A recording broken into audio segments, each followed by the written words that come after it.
The maitre d' freezes mid-step as Chef Jason bellows across the dining room. "Get those people out! They don't belong in my restaurant!" Chef Jason Whitley's face contorts with disgust as he confronts the elegant black couple seated at his best table. "We don't serve your kind here," he hisses, loud enough for nearby diners to hear. "I need this table for real customers." The woman's diamond wedding ring catches the light as her husband calmly raises his phone. The husband quietly taps a name in his contacts list. Legal department. Chef Jason Whitley stalks through the pristine kitchen of Sapphire Dining Group's flagship restaurant, barking orders at staff who scramble to meet his exacting standards.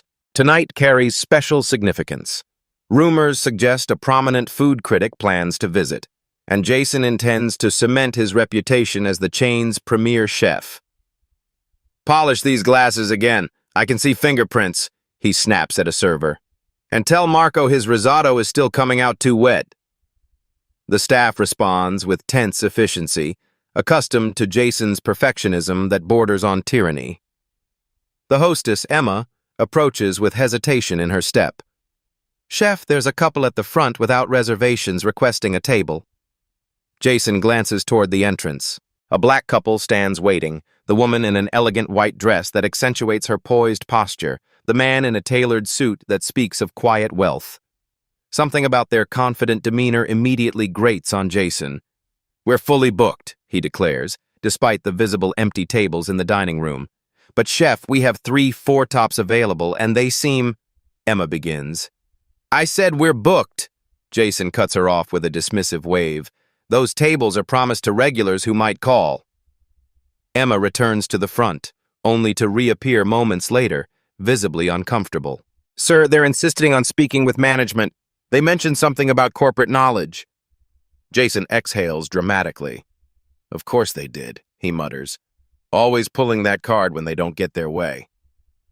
Meanwhile, at the entrance, Marius and Violet Parker exchange knowing glances.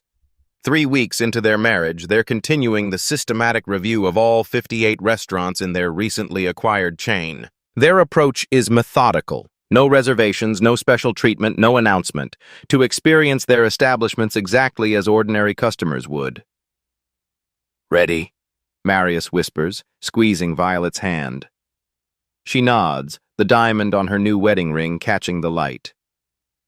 "Remember, we're just regular customers until we decide otherwise." Jason approaches the couple, a practiced smile failing to reach his eyes. His gaze slides over them assessingly, already calculating their worth to his establishment. "I understand there's a problem." His tone immediately frames them as the problem. "Actually," Violet says with measured calm, "we'd like that empty table by the window, the one you're saving for the food critic who canceled 20 minutes ago." Jason's smile falters. How could they possibly know about the critic? His eyes narrow as he recalculates the threat these strangers might pose. "I'm afraid that table is reserved," he lies smoothly. "However, I can seat you here." He gestures toward a table near the kitchen doors, the worst in the house. Marius and Violet exchange a glance but follow without objection. Once seated, Jason signals the staff with a subtle hand gesture they know well. Minimal service, nothing special. "Enjoy your evening," he says with manufactured politeness before retreating to his command post. From the kitchen doorway, Jason observes the couple with growing irritation. The man, Marius, studies the wine list with unmistakable expertise, his finger tracing vintages and regions with practiced familiarity. The woman, Violet, examines the menu not as a customer but as someone who understands restaurant operations, whispering observations to her husband. Their server, Zoe, a recent hire still untainted by Jason's prejudices, approaches the kitchen with their order. "They've ordered the tasting menu with premium wine pairings," she reports. "The gentleman asked detailed questions about our suppliers, and the lady wanted to know why our signature dish differs from the one at the downtown location." Jason scoffs. Trying to impress each other with knowledge they probably Googled before coming. Probably spent their whole month's salary to come here and act sophisticated. His sous chef, Daniel, shifts uncomfortably but remains silent. When Marius requests to speak with the chef about a particular wine pairing, Jason sends the sommelier instead. Minutes later, the wine director returns, looking perplexed. "Chef, they seem unusually knowledgeable. The gentleman corrected me on the vintage of our Bordeaux, and the woman asked why we've modified the original recipes from the founder's menu." Jason's suspicion deepens into paranoia. Are they reviewers? Competitors? Corporate spies? He decides to personally deliver their appetizers to assess the threat. Approaching their table with forced congeniality, he presents the first course. Our signature crab cakes with saffron aioli. Violet takes a bite, her expression revealing nothing as she exchanges a look with Marius. "Interesting interpretation of the original recipe," she notes. "Original recipe?" Jason questions sharply. "This is my creation." "Is it?" Marius responds with a smile that somehow feels challenging. Jason returns to the kitchen, pulling up social media searches on his phone, determined to uncover the real identity of these troublesome guests. Jason's fingers move rapidly across his phone screen, searching social media platforms for any trace of the couple. Nothing useful appears. No restaurant reviewer profiles, no food blog mentions, no industry connections he recognizes. The lack of information only intensifies his unease. "They must be using different names," he mutters to himself, pocketing his phone as the couple's main courses finish preparation. He notices his sous chef, Daniel, adding extra truffle shavings and an artistic drizzle of aged balsamic to the plates, special touches reserved for VIP guests. "What are you doing?" Jason snaps, sliding the plates toward himself. "Just finishing the presentation, chef," Daniel replies. "Not for them." Jason deliberately scrapes off the extra garnishes and wipes away the decorative sauce work, replacing it with the standard presentation. They get the regular version, not the VIP treatment. At their table, Marius and Violet immediately notice the difference between their entrees and those being served to other guests. Their plates lack the artful presentation visible on neighboring tables. They exchange a knowing glance but make no comment, discreetly taking photos of the food with their phones. Jason watches from his vantage point as Violet's phone screen lights up with a notification. "All locations data compiled. Ready for your review tomorrow." His suspicions crystallize. They must be connected to corporate somehow, perhaps consultants hired to evaluate the restaurants. He approaches their table mid-meal, hovering over them with barely concealed hostility. "Is everything satisfactory?" His tone suggests he expects complaints. "The concept is excellent," Violet replies with diplomatic precision, though the execution seems inconsistent with the brand standards. Jason's face flushes. "Brand standards? I've been with Sapphire for 8 years. I think I know our standards." "Interesting," Marius says, making a note on his phone. Jason notices Violet has barely touched her wine. An opportunity to assert dominance presents itself. "Not to your liking?" he asks with a condescending smile. "Perhaps something less sophisticated would suit your palate better." Several nearby diners look uncomfortable at his tone. Zoe, their server, hovers nervously nearby. "Actually," Violet begins, but Jason cuts her off. "Look, if you can't appreciate fine dining, perhaps this isn't the establishment for you." His voice carries to nearby tables. "We have certain standards here." The restaurant falls silent. Marius's expression remains neutral, but his eyes harden. "Standards?" "Yes, standards," Jason continues, lowering his voice but making his meaning clear.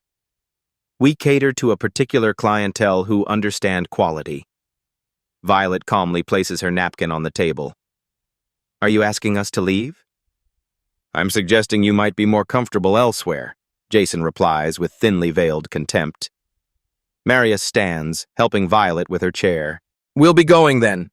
But first—" He begins reaching into his jacket pocket. Jason interrupts. "No need for a scene. Your meal's on the house. Just go." The couple leaves with dignity, Marius whispering something to Violet that makes her nod firmly. Through the window, Jason watches them make a phone call in the parking lot. In the surveillance camera feed visible from the host stand, Jason sees the couple sitting in their car, making multiple calls with increasingly serious expressions. In their luxury Tesla, Violet's composed facade finally breaks. Her hands tremble not from hurt, but from carefully controlled rage. 8 years of building this company, and that's how he treats people who look like us? Her voice quivers with indignation. I developed half those recipes he's taking credit for. Marius takes her hand, his thumb stroking her wedding band, a reminder of their partnership in both life and business. This is exactly why we're doing the incognito visits. This location has had complaints before, but nothing documented well enough for action. We have it documented now, Violet says, reaching into her purse. She pulls out her corporate phone, different from the personal one she'd used inside the restaurant. I'm calling Rebecca in HR. As Chief Operations Officer of Sapphire Dining Group, Violet rarely pulls rank, but tonight warrants breaking protocol. The call connects immediately. Rebecca, it's Violet. We have a situation at the Westlake location. She details the evening's events with clinical precision, her emotions now locked behind professional resolve. Yes, full documentation, security footage, witness statements, everything. And I want the regional manager here now. Meanwhile, inside the restaurant, Jason returns to the kitchen with a satisfied smirk. The staff avoid eye contact as he passes.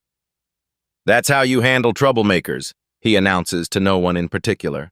Can't have them ruining the dining experience for real customers. His sous chef, Daniel, approaches cautiously. Chef, are you sure that was necessary? They weren't causing problems. Trust me. Jason dismisses him with a wave. I can spot trouble. They were probably planning some social media stunt for free meals. He notices Emma, the hostess, looking distressed at the front desk. What now? He demands, approaching her station. Chef, the phone's been ringing non-stop. Someone from corporate is trying to reach you urgently. Jason shrugs. Take a message. We're in dinner service. Back in the car, Violet finishes her call with HR. Rebecca's documenting everything. She's also contacting Teresa to come immediately. Marius, as CEO and founder of Sapphire, makes his own call to their legal counsel. Martin, it's Marius. We have a situation. He outlines the evening's events with strategic precision. No, don't shut them down yet. We need to handle this systematically. He details a plan that will address not just this incident, but establish new company-wide protocols. This isn't about punishing one chef. It's about ensuring this never happens anywhere in our restaurants again. Should we use the emergency override codes? Violet asks, referring to their ability to remotely access all restaurant systems, a fail-safe they've never needed until now. Not yet, Marius decides. Let's give Teresa a chance to witness this firsthand. Inside, service continues, though an undercurrent of tension flows through the staff. They whisper among themselves, glancing nervously at Jason. Emma approaches him again. Chef, that couple left their card at the front.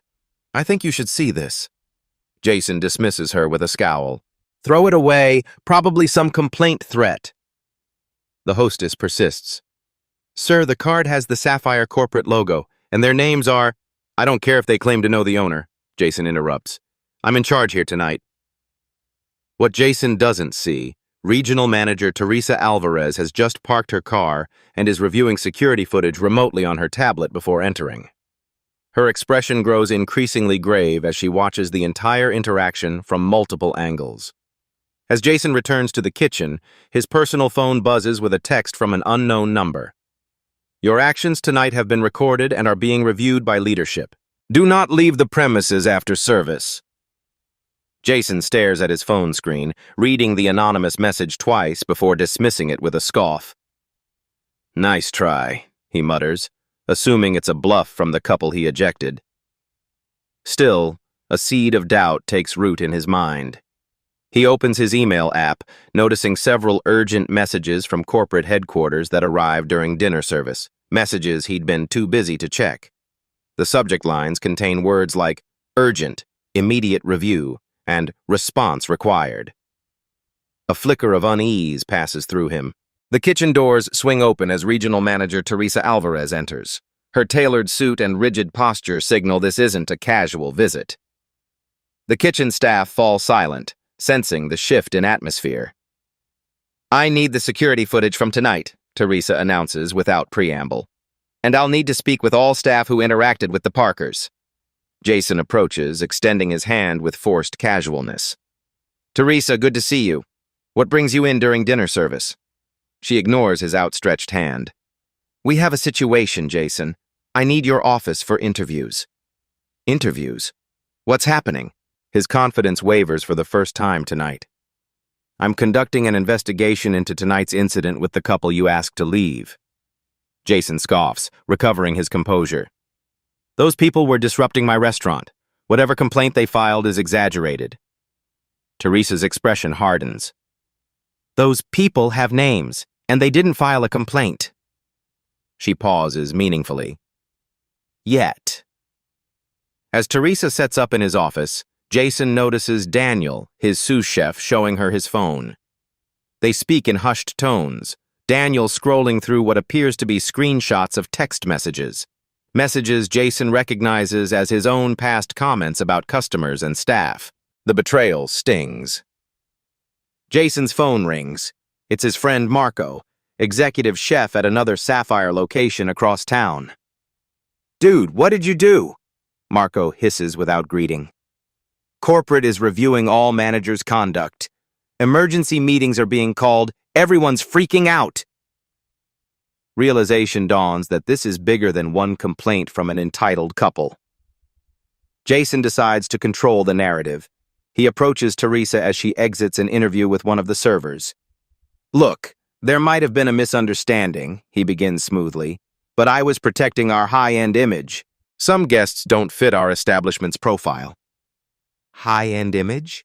Teresa repeats. "By insulting guests based on race?" "That's not... I would never..." Jason sputters. "I didn't know who they were." Teresa's gaze is piercing. "That's exactly the problem. You shouldn't treat anyone that way regardless of who they are." Teresa's phone rings and her expression changes as she answers, "Yes, sir. He's right here, I understand. We'll proceed as discussed." She turns to Jason. "That was Marius Parker. He and his wife are returning with the company's legal team." Panic seizes Jason's chest like a vice. He retreats to his office, hands trembling slightly as he closes the door. The gravity of the situation finally penetrates his defensive shell. He drops into his chair and frantically opens his laptop, typing Marius Violet Parker Sapphire Dining into the search bar. His blood runs cold as their profiles load on the corporate website. The man's professional headshot stares back at him. Marius Parker, CEO and founder of Sapphire Dining Group. Beside him, the woman Jason had dismissed so contemptuously. Dr. Violet Parker, Chief Operations Officer and Head of Culinary Development. The Parkers aren't just executives, they created the entire restaurant chain. Recent news articles celebrate their marriage 3 weeks ago and outline their vision for expanding the business they built from nothing into a culinary empire. A featured article details Violet's journey from culinary school to corporate leadership, specifically mentioning the signature crab cake recipe, the very one Jason had claimed as his own creation, which she developed in her grandmother's kitchen before opening their first location. Jason emerges from his office ashen-faced, finding Teresa organizing the staff in the main dining room. The restaurant's regular closing time is still 2 hours away, but guests are already being approached by servers. "Everyone, we're closing early tonight," Teresa announces with practiced authority. "Please inform guests they'll receive gift cards for the inconvenience." "You can't close my restaurant," Jason protests, his voice cracking. "It's not your restaurant," Teresa corrects firmly. "And yes, I have explicit authority to close this location for emergency review." Jason watches helplessly as guests are apologetically escorted out. Several staff members avoid eye contact with him, while others whisper and glance his way with unmistakable judgment. Zoe, the server who had been kind to the Parkers, approaches Teresa with her phone in hand. I have documentation too. Chef Jason has sent multiple people of color to poor tables, regardless of reservations. I've been keeping notes since I started 3 months ago. More staff begin coming forward with similar accounts. The bartender, the maitre d', even the dishwasher. Jason realizes a pattern of behavior he'd normalized is now being systematically exposed under the harsh light of scrutiny. His sous chef, Daniel, confronts him quietly in a corner. This isn't the first time, chef. You've been warned about your comments, your seating choices. We've covered for you because we feared for our jobs, but what you did tonight crossed a line. Jason attempts damage control, stepping away to call friends at corporate offices, but messages go unanswered and calls direct to voicemail. When he tries to access the restaurant's reservation system remotely, he discovers his credentials have been revoked. Through the front windows, Jason sees 3 black corporate SUVs pull into the parking lot, Violet and Marius stepping out of the first, followed by men and women in business attire carrying tablets and legal folders. The restaurant stands eerily quiet, emptied of customers, with only key staff members Teresa has asked to remain. Jason considers slipping out the back entrance, but when he tests his key fob against the security pad, the light flashes red. His access has been remotely deactivated. Even the emergency exit would trigger an alarm he can no longer silence. The front doors swing open. The Parkers enter first, followed by their entourage of legal and corporate representatives. Their demeanor has completely transformed from earlier. Gone are the polite, reserved guests who endured his contempt. They now radiate executive authority that commands the room's attention. Jason steps forward, attempting a placating smile that doesn't reach his eyes. Mr. and Mrs. Parker, there's been a huge misunderstanding. That's Dr. Parker, Violet corrects coldly, and Mr. Parker. And there's no misunderstanding. We have multiple camera angles and witness statements. The room falls silent as Marius addresses the assembled staff. For those who don't know me, I'm Marius Parker, founder of this company. His voice carries the quiet confidence of someone accustomed to being heard without raising his voice. My wife, Dr. Violet Parker, is our COO and the creator of our culinary program. We've been conducting incognito visits to all our locations following our acquisition of 3 new restaurant groups. Violet steps forward, her gaze sweeping across the staff before settling on Jason. Tonight was meant to be a standard quality check. Instead, it revealed systemic issues that require immediate action. A woman in a tailored suit distributes documents to everyone present.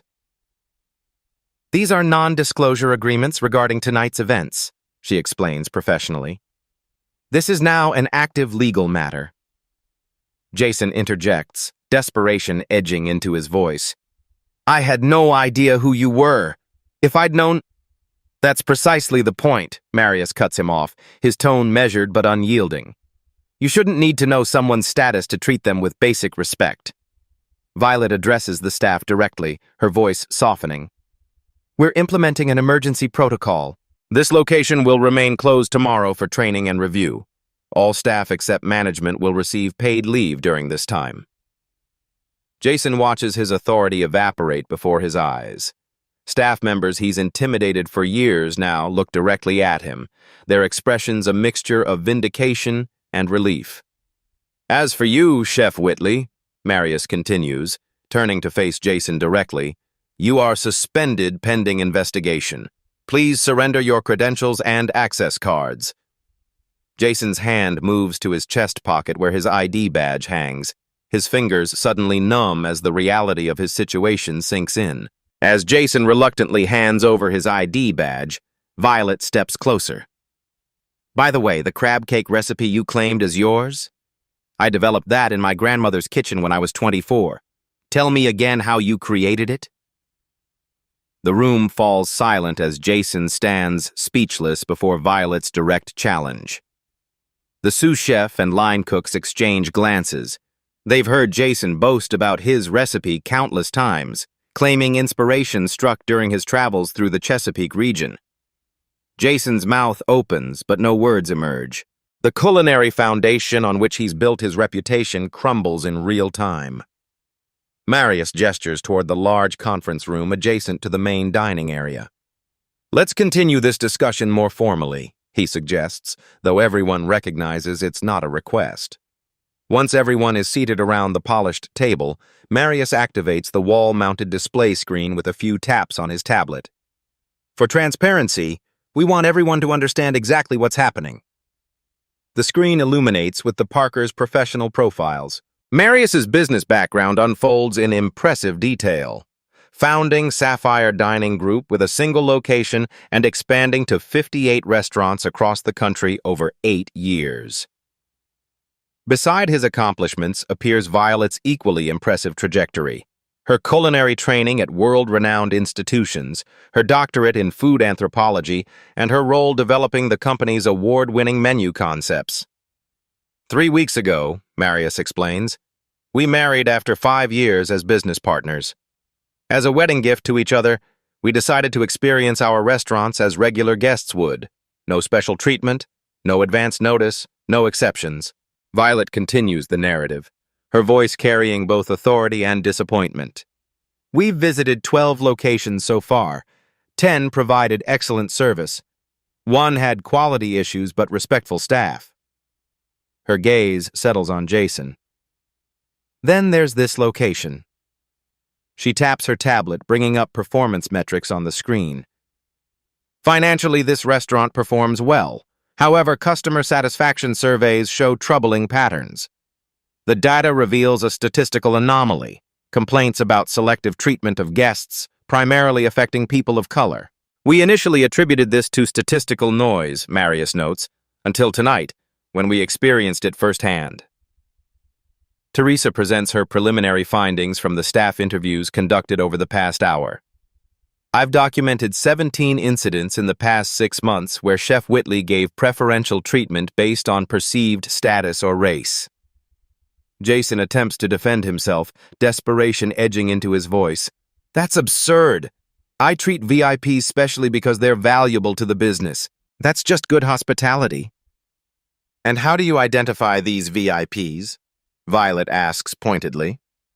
Before Jason can answer, Marius displays records from their booking system.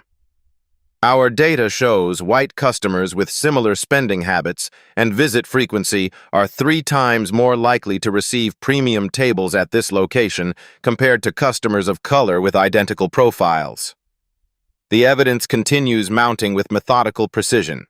Staff testimonials, recorded incidents, Jason's own documented comments in management meetings, all revealing clear patterns of bias he can no longer dismiss as isolated incidents. Jason sinks deeper into his chair as he realizes he's being systematically exposed, not just for tonight's incident, but for a long-standing pattern of behavior. What he considered normal business decisions reveal themselves as discriminatory practices he can no longer justify. Violet stands, her presence commanding despite her soft voice. I built this company's culinary identity from my family's recipes, dishes my grandmother couldn't serve in restaurants like this because she wouldn't have been welcomed as a customer, let alone as a chef. Marius rises to stand beside his wife. When we founded Sapphire, we established core values of inclusivity and respect, not just as moral principles, but as business imperatives. Restaurants that welcome everyone outperform those that don't. The data is unequivocal. He turns directly to Jason.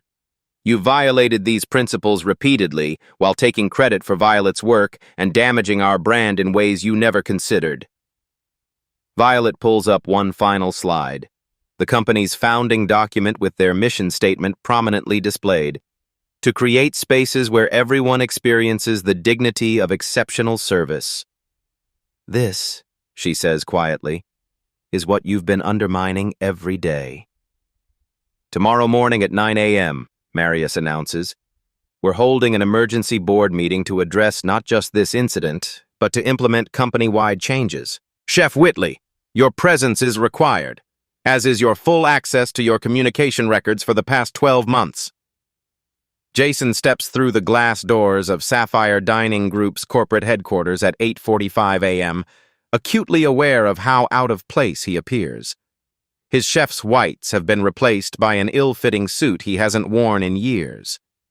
The modern building's sleek interior houses the operational center of a business empire he now realizes he never fully understood, despite his 8 years with the company. Security escorts him directly to the top floor, where the boardroom door stands ajar. Inside, executives, legal counsel, and HR representatives sit in tense anticipation. Conversations cease as he enters. No one offers to shake his hand. The Parkers arrive last, now dressed in formal business attire that reinforces their authority. Violet wears a tailored navy suit that conveys professionalism without sacrificing identity. Marius projects calm authority in charcoal gray. They take their positions at the head of the table, not as victims of discrimination, but as company leaders addressing a critical business threat. "This emergency session will now come to order," announces the board chair, an older woman Jason has seen only in company newsletters. Marius opens the formal proceedings. "We're addressing 3 separate issues today: the specific incident involving Chef Whitley, the systemic failures that allowed discriminatory practices to continue undetected, and our company-wide response moving forward." Violet adds, "This isn't just about one chef or one location. It's about our responsibility as leaders to ensure our values aren't just words on a mission statement." The company's chief legal counsel presents her assessment first.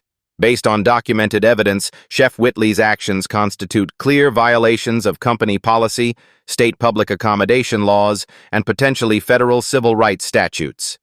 She outlines the legal exposure with clinical precision, detailing potential liabilities that make Jason's stomach churn. The HR director follows with findings from overnight interviews with staff members. "Our investigation reveals an environment where bias was normalized, and those who objected feared retaliation. This represents a fundamental breakdown of our corporate culture safeguards." Jason attempts to minimize his actions, his voice smaller than he intends.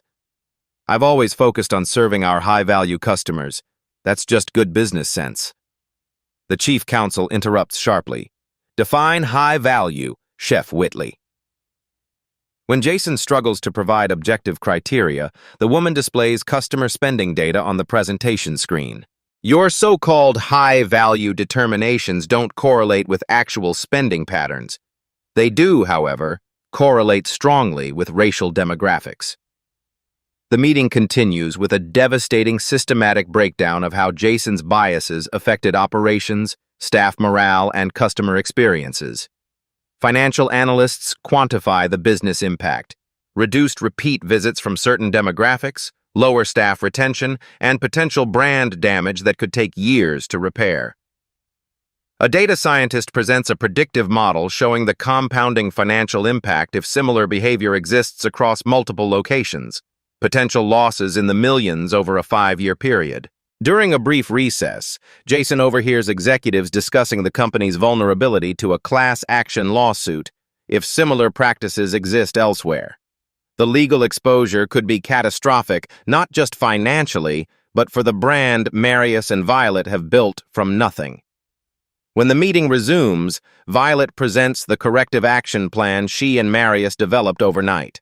"Effective immediately, we're implementing anti-bias training across all locations, revising our reservation and seating policies to eliminate subjective determinations, and establishing an anonymous reporting system for both staff and customers." The board members nod in approval as she outlines concrete steps, timelines, and accountability measures to address the systemic issues revealed by last night's incident. Marius then addresses Jason directly. "As for your future with the company, you have 2 options: resignation with a standard severance package and non-disclosure agreement, or termination with cause, after which we cannot control the public narrative." Jason, now understanding the full consequences of his actions, asks quietly, "Is there any path to remaining with the company?" The head of HR responds, her tone professional but not unkind.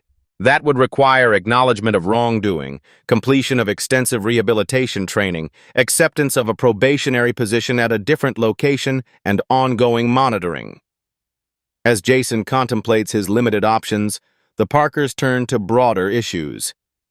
Marius announces, "This incident has revealed gaps in our oversight. We're establishing a diversity and inclusion officer position with direct reporting to the executive team." Violet adds, "We're also revising our internal promotion criteria to ensure leadership at each location reflects our commitment to diversity." The board unanimously approves these measures, along with a substantial budget allocation for implementation. Jason sits silently, witnessing the systematic dismantling of the environment that enabled his behavior for years. His career and reputation hang by a thread, dependent now on his willingness to acknowledge his failings and commit to genuine change. The financial director presents implementation costs for the new initiatives. When a board member questions the expense, Marius responds firmly, "This isn't optional. It's essential. Our business model depends on creating spaces where every guest feels valued." The legal team outlines new contractual language for management positions, explicitly tying performance evaluations to inclusive practices. HR presents revised training protocols that will roll out company-wide within 30 days. These changes represent not just crisis management, Violet explains, but an evolution of our corporate identity.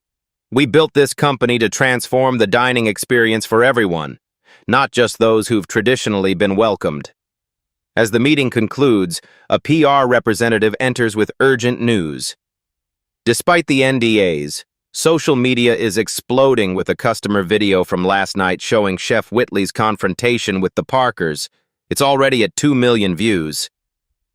The boardroom erupts into controlled chaos as executives pull out phones to view the viral video. On screen after screen, Jason watches himself in high-definition clarity, his contempt for the Parkers playing out for the world to see. The footage, captured by a diner at a nearby table, includes his most damning statements with crystal-clear audio. "We need to respond immediately," the PR director states, already drafting messages on her tablet. "We're trending nationally." The leaked video transforms the situation from an internal matter to a full-blown public relations crisis. What was contained behind corporate walls now faces the unforgiving scrutiny of public opinion. Back in his hotel room, Jason watches in horror as news outlets pick up the story. His actions are dissected by industry publications, social media commentators, and even a morning talk show. His name appears in headlines next to words like discrimination and racism. A food critic he once courted posts a scathing commentary about gatekeepers who poison the hospitality industry. The company calls an emergency press conference for that afternoon. The Parkers must now address the controversy publicly, facing a wall of cameras and reporters hungry for conflict. They approach the podium with remarkable composure, Marius speaking first while Violet stands supportively at his side. "As founders of Sapphire Dining Group," he begins, "we take full responsibility for any failure to uphold our values within our restaurants. What happened to us personally is less important than what happens next." Violet steps forward. "We're implementing immediate changes to ensure all guests receive equal treatment, regardless of appearance, background, or status. This incident, while painful, creates an opportunity to reaffirm our commitment to inclusive dining experiences." Their measured response, accepting responsibility while outlining concrete solutions, earns public support. The hashtag #StandWithSapphire begins trending as customers share positive experiences at other locations. But scrutiny intensifies on Jason. Former employees, emboldened by the public attention, come forward with similar stories. A line cook from 3 years ago describes witnessing systematic discrimination against customers of color. A hostess details being instructed to seat certain types away from window tables. Jason's professional reputation collapses as industry peers distance themselves. Culinary organizations remove his name from their membership directories. A cooking demonstration he was scheduled to lead next month is canceled without explanation. His phone, once constantly buzzing with industry connections, falls silent except for reporters seeking comment. Friends don't return calls. Former mentors publicly express disappointment. 3 days after the video emerged, Jason faces the company's ethics committee for his formal hearing, the final evaluation of his professional fate. He enters the room a changed man, humbled by the overwhelming evidence and public condemnation. The committee members sit in stern judgment. Executives, legal counsel, and 2 restaurant industry leaders brought in as independent evaluators. The proceedings are recorded for legal purposes. Chef Whitley, begins the committee chair, you've had time to review all evidence against you. Do you wish to make a statement before we render our decision? Jason rises slowly, his prepared speech abandoned as he confronts the full weight of his actions. I came here planning to defend myself, he begins, voice unsteady. I had explanations, justifications, but there's no defending what I did. He pauses, gathering himself. I've spent days watching that video, seeing myself through others' eyes. I didn't recognize the person I've become. The things I said, the way I treated the Parkers, and who knows how many others over the years, it's indefensible. For the first time, Jason speaks without deflection or excuse. I violated everything hospitality stands for. I've damaged this company, hurt people who trusted me, and betrayed the profession I love. Whatever your decision, I accept it. The committee deliberates briefly before delivering their verdict, termination with cause. Jason's employment ends immediately. He must complete anti-bias training before they'll provide even basic references for future employment. As he surrenders his company property, laptop, phone, remaining keys, the reality of his professional extinction settles over him. 8 years of career building, erased by 6 minutes of exposed bias.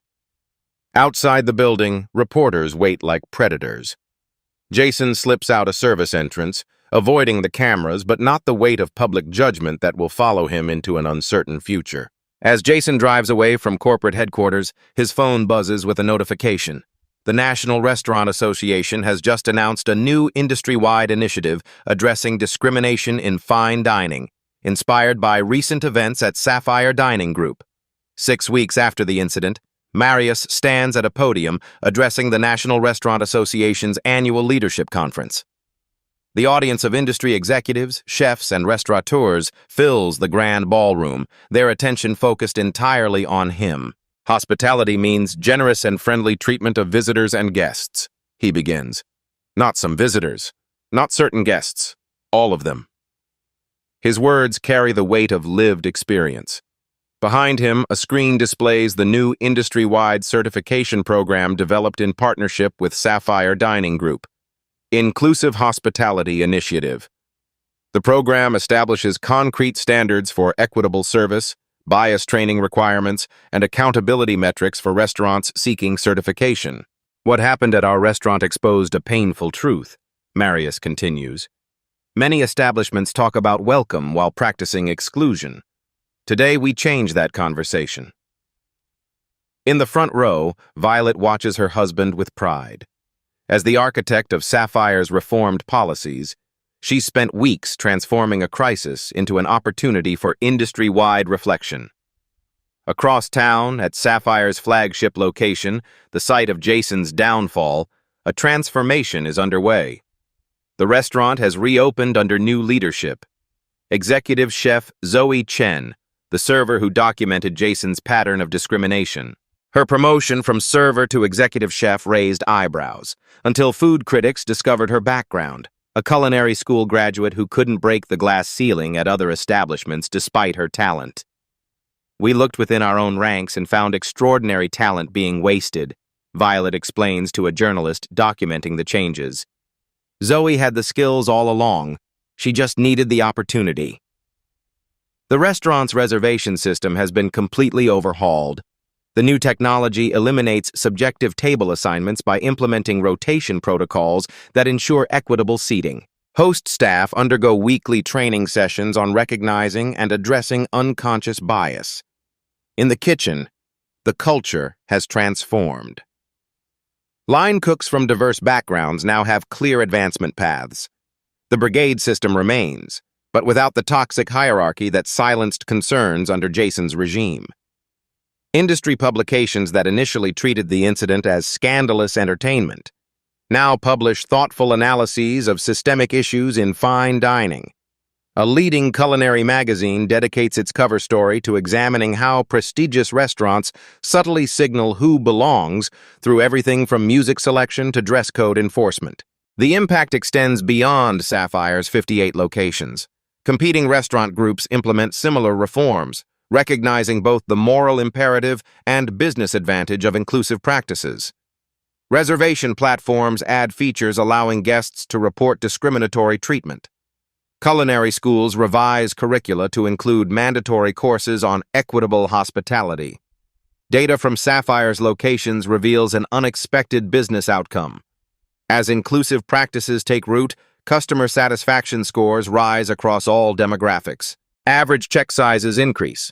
Employee retention improves significantly, reducing costly turnover. This isn't just the right thing to do. It's good business, Marius tells the conference attendees. When every guest feels truly welcome, they spend more, return more frequently, and become ambassadors for your brand. As for Jason Whitley, his name has become cautionary shorthand in industry conversations. While he's disappeared from public view, his impact remains, not as the chef he aspired to be, but as the catalyst for overdue change. At the conference, a restaurant owner approaches the microphone during Q&A. We've implemented your inclusive policies, but how do we address resistance from longtime customers who prefer the old exclusive atmosphere? 1 year after the incident, Marius and Violet Parker stand in the kitchen of their original Sapphire location, the small restaurant where everything began 9 years ago. The space feels intimate compared to their newer establishments, but it holds the soul of their vision. Violet adjusts the framed mission statement hanging prominently on the wall. To create spaces where everyone experiences the dignity of exceptional service. The words, once aspirational, now serve as a daily reminder of lessons painfully learned. I never thought our wedding trip would transform the company this way, she says, straightening a photo beside it, the two of them on opening day, younger and terrified, but determined. Marius slips his arm around her waist. Sometimes transformation requires disruption. The restaurant has just closed after dinner service. The staff, more diverse than ever, finish their closing duties with efficient camaraderie. There's an ease to their interactions that speaks to the cultural shift across all Sapphire locations. Chef wants to know if you'll taste the new spring menu items, calls the sous chef, a young woman who came through their recently established culinary apprenticeship program targeting underrepresented communities. They move to the tasting table, where executive chef Raymond Williams, who replaced Zoe after her promotion to culinary director, presents his seasonal creations. Raymond, a veteran chef who left retirement to help implement Sapphire's new kitchen culture, places plates before them with quiet confidence. I've adapted Dr. Parker's grandmother's spring pea soup, he explains, added a modern interpretation while respecting the original.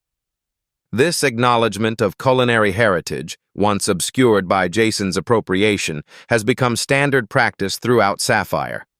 Every menu now credits the cultural origins of signature dishes.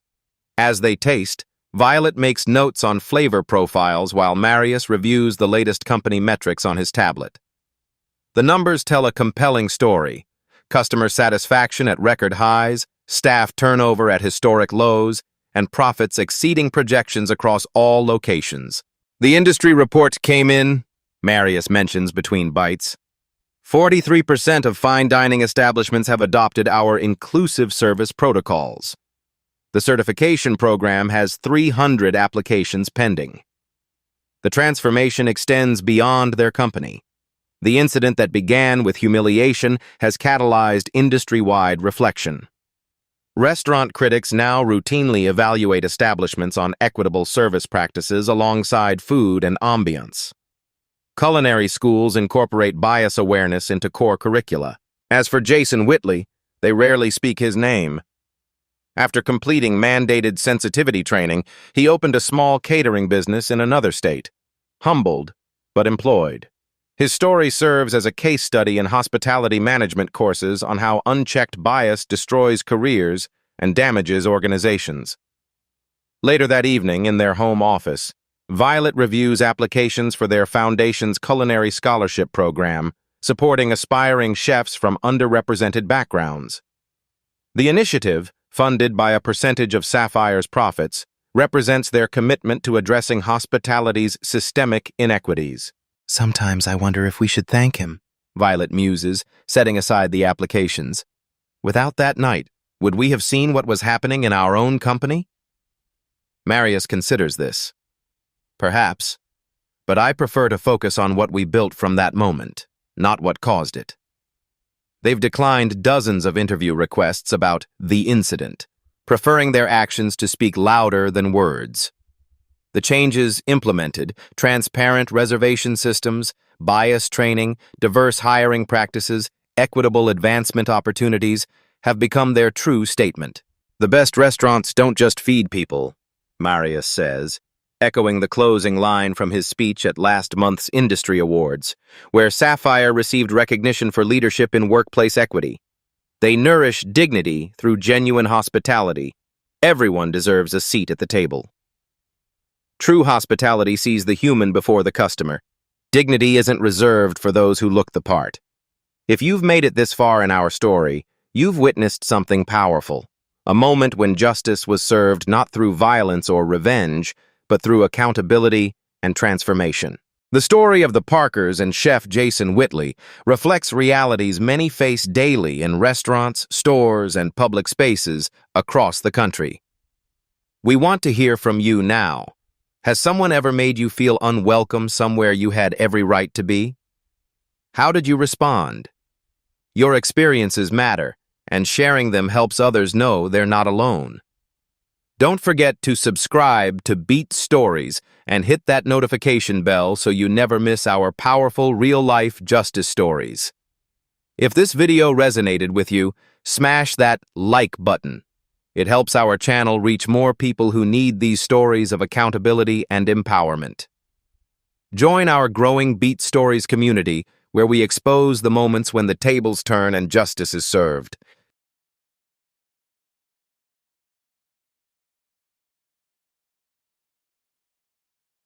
This isn't the end of the story. It's the beginning of what happens when truth meets visibility. At Beat Stories, we believe exposure is the first step to transformation. Subscribe and stay tuned, because the next story might be yours.